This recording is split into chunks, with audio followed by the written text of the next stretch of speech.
The White Rat, Whitey Herzog, has passed on at age 92.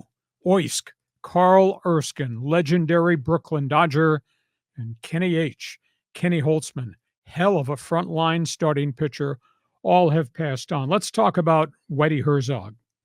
Unique, different guy.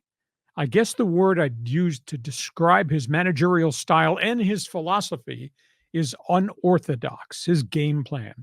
He went into St. Louis where they had been down. He looked at Busch Stadium and said, "We can't win in this stadium with that roster." He built the running Redbirds to fit the dimension of Busch Stadium.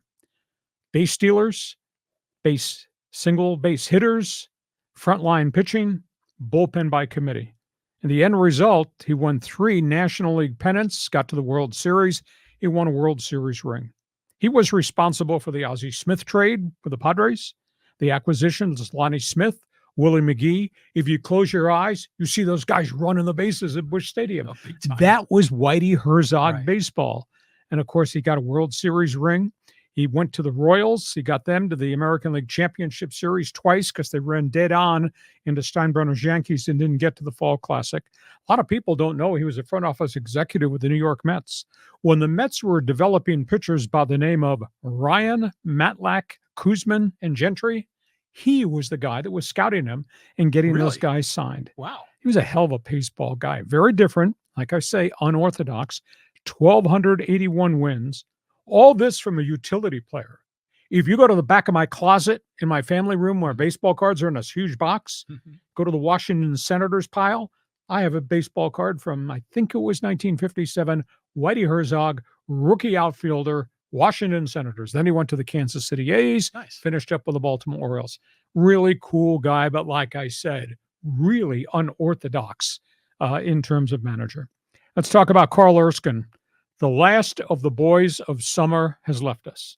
He was the last remaining member of the Brooklyn Dodgers Boys of Summer, the great teams of the 1950s.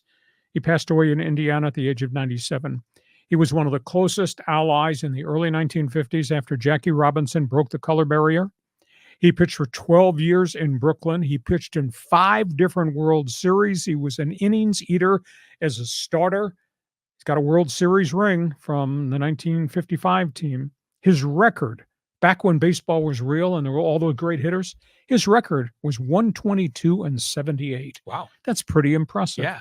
And I'll tell you, he was also known, when he retired, he got into charity work. He had a son that was born with autism. He became an unbelievable backer of the Special Olympics. I interviewed him once about the aura of Jackie Robinson. He was so generous of his time. I might have spent 20 minutes with him on the Sports Talk Show, just talking about the old Brooklyn Dodgers, the Boys of Summer, Robinson, breaking the color barrier, and all the things that Jackie went through and how his teammates reacted in the clubhouse. He was a tremendous human being.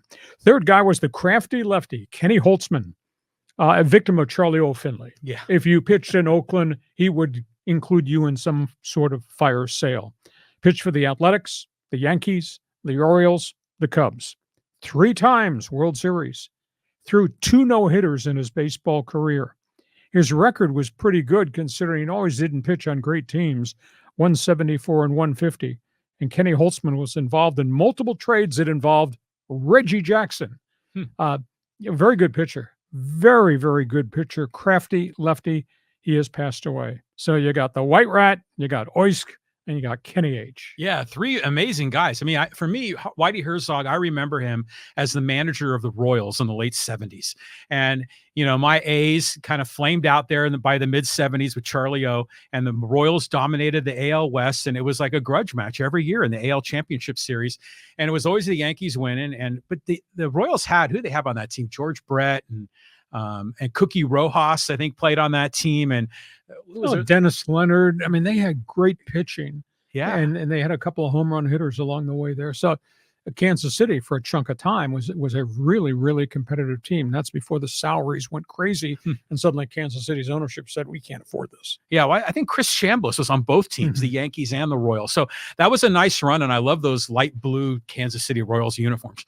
Erskine a little before my time, but Boys of Summer, I just think of Don Henley and the sport. But Ken Holtzman, I remember him as an A.